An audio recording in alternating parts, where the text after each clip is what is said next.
aqui resolver este problema envolvendo uma pequena estrutura, uma estrutura simples, vinculada por alguns pinos. Então, temos dois elementos aqui, o elemento A, B e o elemento BC. E desta estrutura, né, nós queremos saber especificamente sobre a barra BC. Veja, o enunciado diz: a barra BC, na estrutura abaixo, deve ser aplicada com relação à tensão normal. O material de que é feito é de um aço cuja tensão máxima admissível é de 110 MPa na tensão normal. A haste BC possui diâmetro de meia polegada. Então, dei informações aqui de que esse material de que é feita essa haste, ele possui uma tensão máxima admissível, quer dizer que o esforço aplicado sobre ele, dividido pela área da seção transversal, não pode exceder 110 MPa. Foi dado também o diâmetro da haste, né? Então, portanto, se foi dado o diâmetro, aqui é porque está em polegadas, mas a gente pode transformar e encontrar a área da seção transversal e calcular a tensão, né? Justamente o que ele pede: calcule a tensão normal na haste e verifique se a tensão desenvolvida, né, se esse valor que a gente encontrar é um valor seguro ou é um valor que ultrapassa a tensão admissível, essa tensão de 110 MPa. Veja que eu estou interessado então na haste BC. Eu quero saber o que está acontecendo na haste BC. Muito bem, então vamos começar o desenvolvimento dos cálculos, primeiramente de esforços. Bom, por que eu vou começar o cálculo de esforço? Porque eu não conheço o esforço aplicado sobre a haste. Você poderia dizer, mas não é 13 kN?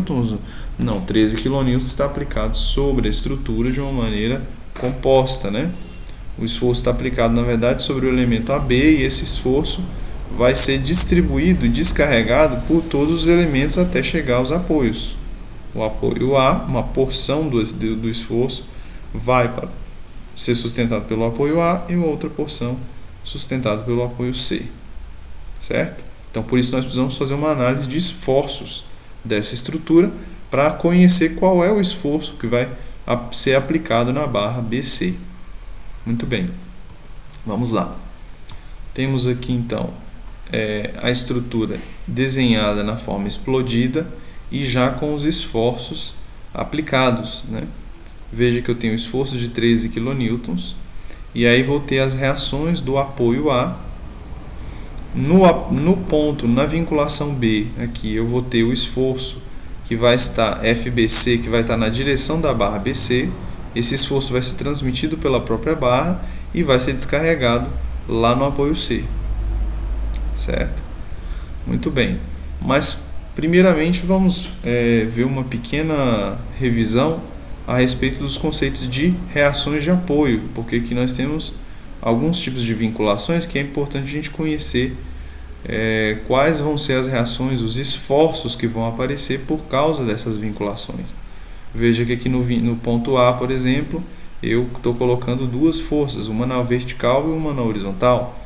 A mesma coisa no ponto B. Então eu preciso conhecer essas reações, né? Veja, vamos só relembrar aqui. As reações de vinculação são de três tipos básicos, né? Temos a vinculação fixa, em que o apoio, né? A própria forma como o apoio está fixado no elemento. Veja que o nosso elemento aqui de interesse é esse elemento azul, né? Então, esse apoio aqui, ele não permite movimentação na horizontal nem movimentação na vertical. Então, ele é como se ele tivesse travado de translação, não permite essa movimentação, né? Portanto, ele vai oferecer uma resistência, um esforço, uma reação de apoio na direção horizontal, né? Aqui eu vou arbitrar essa direção. Estou dizendo que essa reação vai aparecer da esquerda para a direita, mas isso pode mudar, tá bom? E eu não sou obrigado, inclusive, a acertar, não. Isso, com os cálculos, a gente vai descobrir se está certo ou não. Basta a gente observar o sinal que vai aparecer. Se o sinal for negativo, quer dizer que essa flecha foi arbitrada no sentido oposto né? Se o sinal for positivo, quer dizer que a arbitragem dessa seta, né, ela realmente é para a direita mesmo. E essa reação ela vai admitir, então, esse apoio vai admitir reações na vertical e na horizontal. No caso específico de uma barra pinada, né, então tem uma barra aqui, ou um cabo, né, vinculado ao elemento por meio de um pino. A reação ela só pode acontecer na direção da própria barra. Então eu já sei que o esforço que vai aparecer aqui ele vai estar aplicado ao longo da própria barra, né? Nós podemos também decompor esse esforço que vai estar nessa direção, decompô-lo em esforço vertical e esforço horizontal também.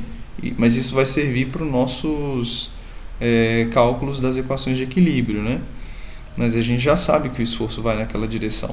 Já o apoio deslizante, né, que é esse apoio aqui em que o elemento apenas repousa sobre o elemento de apoio, não existe propriamente uma reação, né, um esforço, uma resistência do movimento na direção horizontal. Não vai existir. Portanto, a reação, né, o esforço de reação vai ser apenas na direção vertical, nesse caso aqui, né? Ele também pode ser representado às vezes por pequenos roletes no apoio. Isso quer dizer que não existe reação horizontal, apenas reação vertical, certo? E o terceiro tipo é o engaste, né? Então o engaste é uma forma da gente observar o engaste, né? Existem outros tipos, é o elemento chumbado dentro da estrutura, né? Ele está aderido, né? Fixado dentro da própria estrutura de apoio. Então, nesse caso aqui, além de oferecer reação horizontal e vertical, a própria forma como está vinculada, como o elemento está vinculado, não vai permitir também um terceiro tipo de movimento, que é o movimento de rotação. Então vai aparecer aqui um momento, né? Ou seja, esse engaste ele vai impedir o movimento de rotação do meu elemento. Quer dizer que se eu aplicar um esforço aqui, ó, ele não vai também girar nesse sentido, né? Não vai provocar uma rotação nesse sentido. Diferente seria se eu aplicasse um esforço aqui, né? Se eu não tiver um outro apoio aqui, o elemento simplesmente vai girar para o lado de cá. Então, por isso eu preciso prever um outro apoio aqui. A mesma coisa o elemento deslizante, né? Se eu não tiver um apoio aqui e aplicar um esforço aqui nesse sentido, ele vai simplesmente tombar, ele vai cair, né? O que não acontece no engaste. Muito bem, então vistos esses três tipos de reações, né, de vinculações, a gente pode prosseguir no nosso trabalho aqui. Muito bem, para encontrar o esforço na barra BC, veja que nós vamos precisar fazer um diagrama de corpo livre, né? E esse diagrama de corpo livre ele precisa ser bem escolhido. Qual é o elemento sobre o qual eu vou fazer o diagrama de corpo livre? Bom, a resposta mais afoita poderia ser no elemento BC, claro, né? Nós queremos conhecer o esforço sobre ele, por que não fazer o diagrama de corpo livre sobre o próprio elemento BC? Bom, porque nós recairíamos em um problema. Não conhecemos a força FBC e ela é a única que aparece aqui. Então isso não resolve o nosso problema.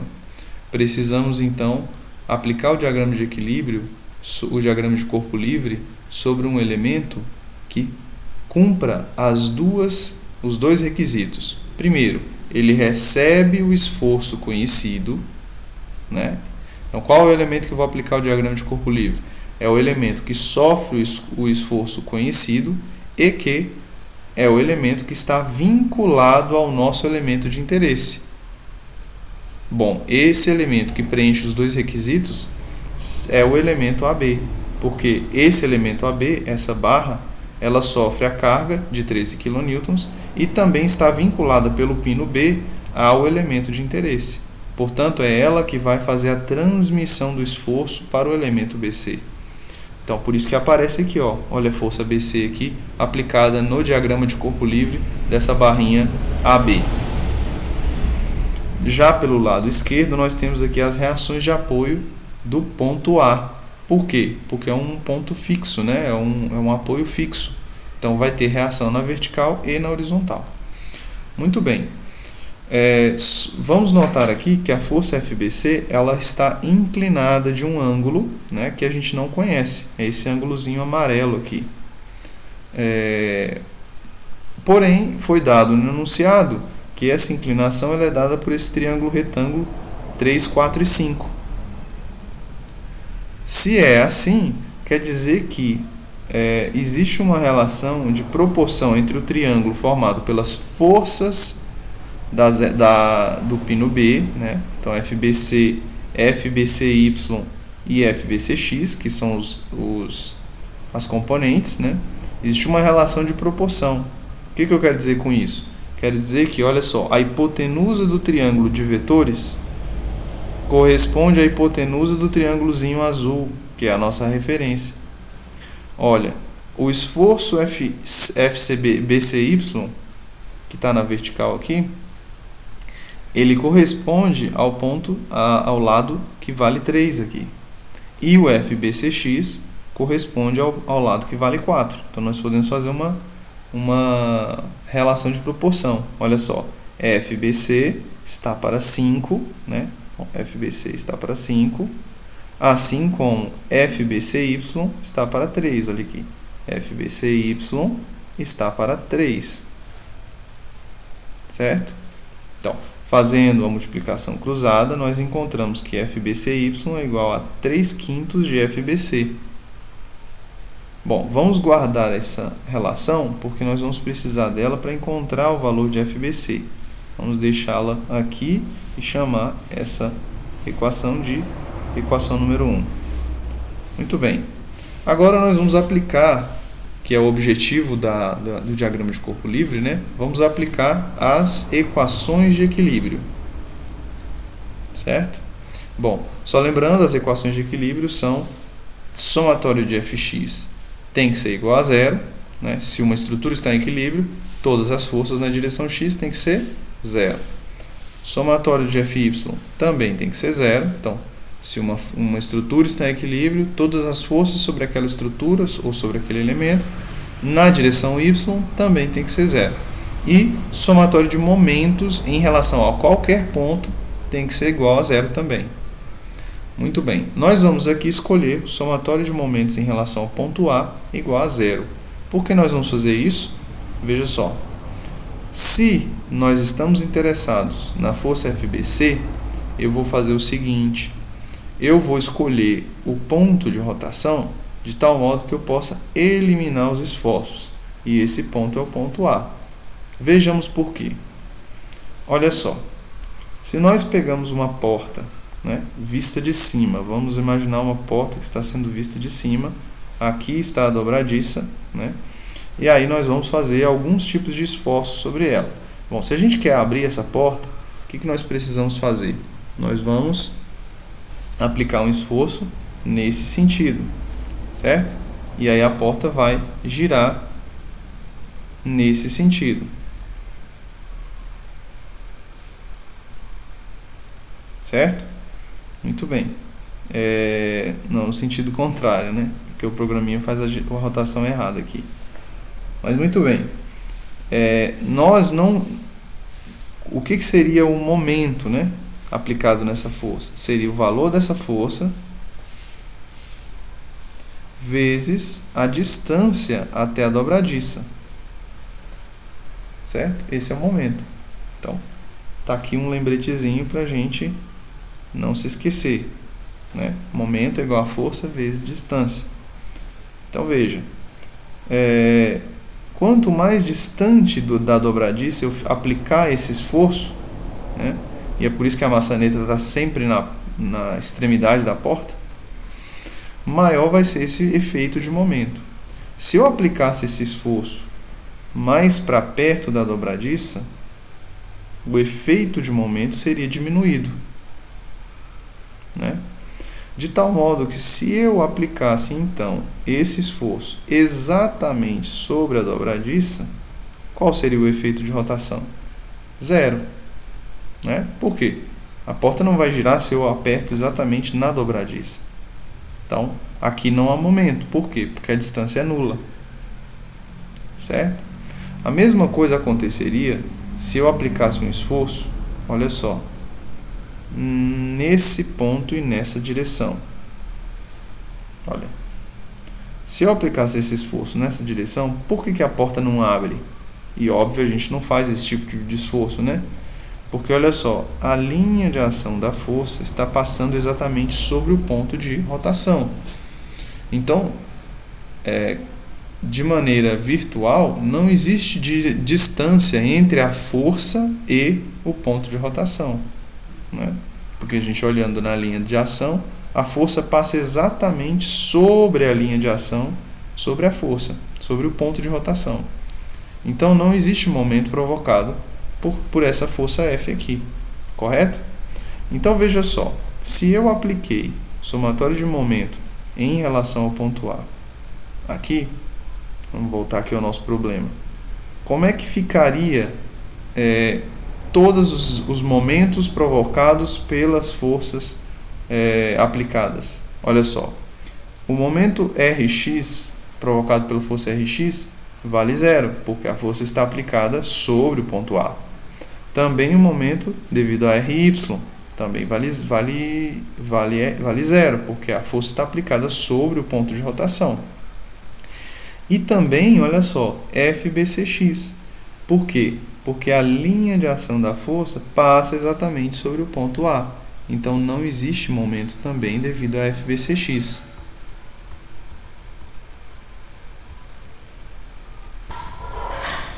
Muito bem. Então,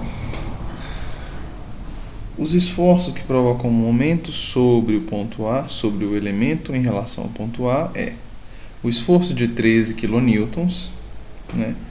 E nós estamos aqui arbitrando que todo esforço que provoca momento no sentido anti-horário, a gente vai chamar de momento positivo, certo? Bom, o esforço de 13 kN provoca um momento negativo, porque tende a girar o elemento no sentido horário. Então nós vamos colocar aqui menos 13, menos porque o momento é negativo, né? E o momento é igual a força vezes distância. Então 13 vezes, qual é a distância do esforço de 13 kN até o ponto A? 1,2, correto? Então, 13 vezes 1,2. Muito bem. Agora, o momento provocado pelo esforço FBCY. Veja que eu decompus o esforço FBC em componentes FBCY e FBCX, certo? Veja que o FBCY provoca um momento em relação ao ponto A. Olha só, o esforço aplicado desse modo possui uma linha de ação nesse sentido. Então, o momento provocado por FBCY seria um momento no sentido anti-horário, portanto, um momento positivo. Vou colocar aqui mais FBCY vezes, qual é a distância? A distância é igual a 1,8 metros, né? Então, vou colocar aqui 1,8. Muito bem. O momento provocado pela força FBCX, aqui, como a gente já falou, ele é zero, né? Porque a linha de ação passa sobre o ponto A. Então não tem mais esforço que provoca momento.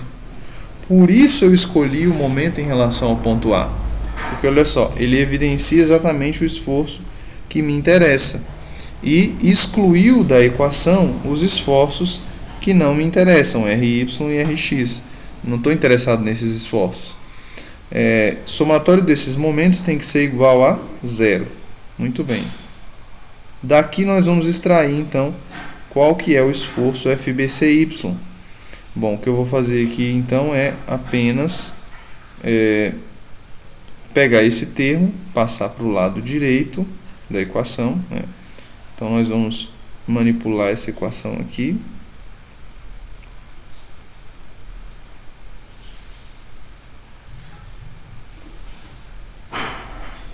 Pegar o termo da esquerda e passar para a direita. Quando a gente passa ele para lá, ele fica negativo, né?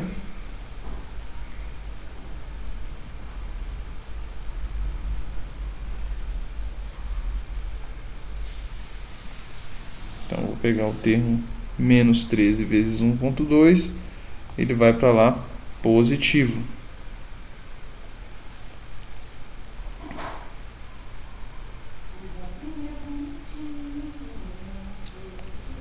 E vou passar o 1,8 dividindo, né? Porque está multiplicando, ele vai dividindo.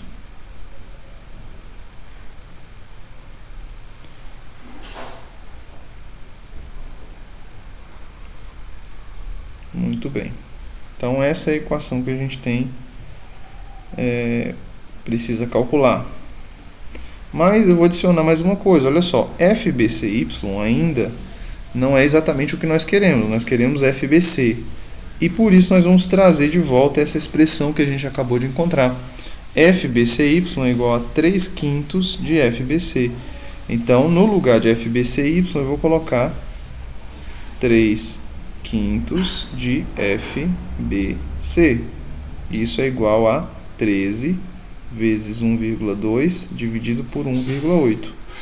Então, eu vou passar o 5 multiplicando e o 3 dividindo.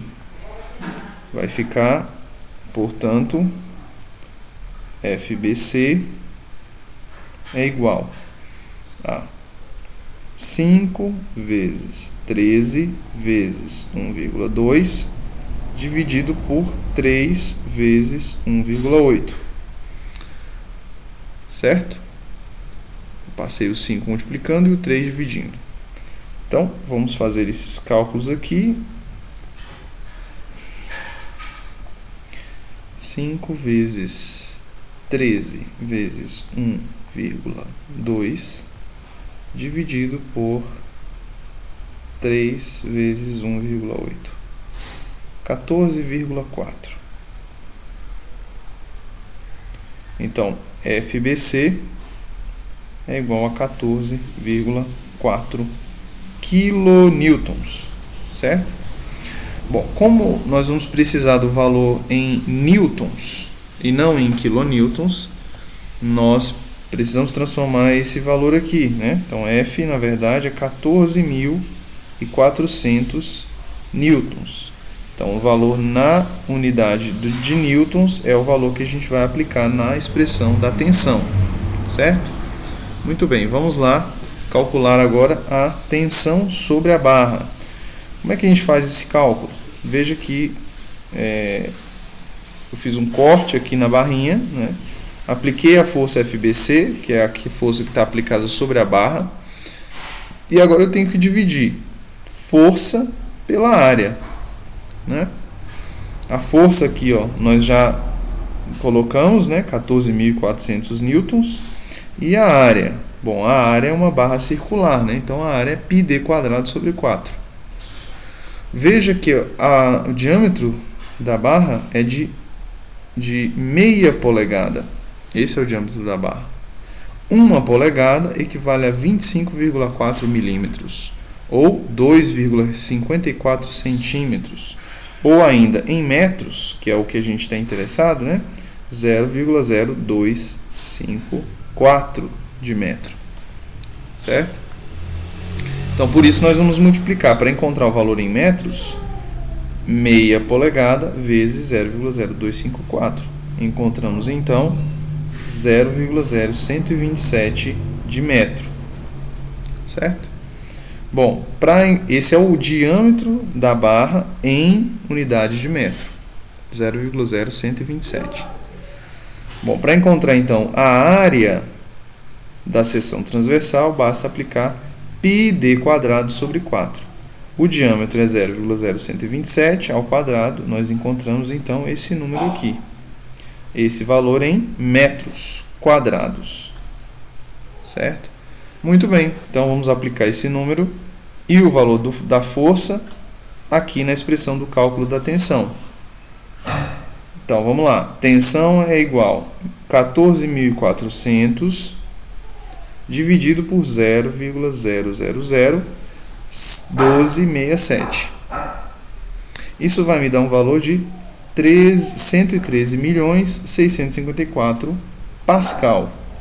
Esse número é grande porque nós lidamos com valores altos de tensão, né? nós podemos andar com a vírgula aqui 1, 2, 3, 4, 5, 6 e escrever esse número como 113 vezes 10 à sexta. Por que 10 à sexta? Porque nós andamos 6 casas decimais aqui com a vírgula, né? Então 113,65 vezes 10 à sexta, né? Esse 10 à sexta pascal é equivalente a megapascal, certo? Então veja, 10 ao cubo pascal é igual a quilopascal. 10 à sexta pascal é igual a megapascal. 10 à nona pascal é igual a gigapascal. Como os valores de tensão são bem altos, os que a gente vai lidar, a gente vai utilizar muito dessas unidades, quilo, mega e gigapascal. Então a nossa resposta é que a tensão normal desenvolvida na barra é de 113 megapascal. Lembrando que lá no enunciado a tensão máxima admissível era de 110,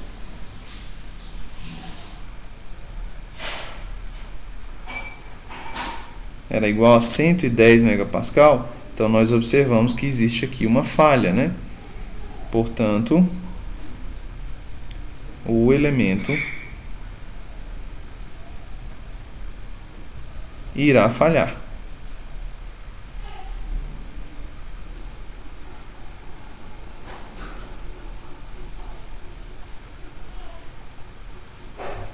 Certo? Então é isso. Muito obrigado, bons estudos e até a próxima.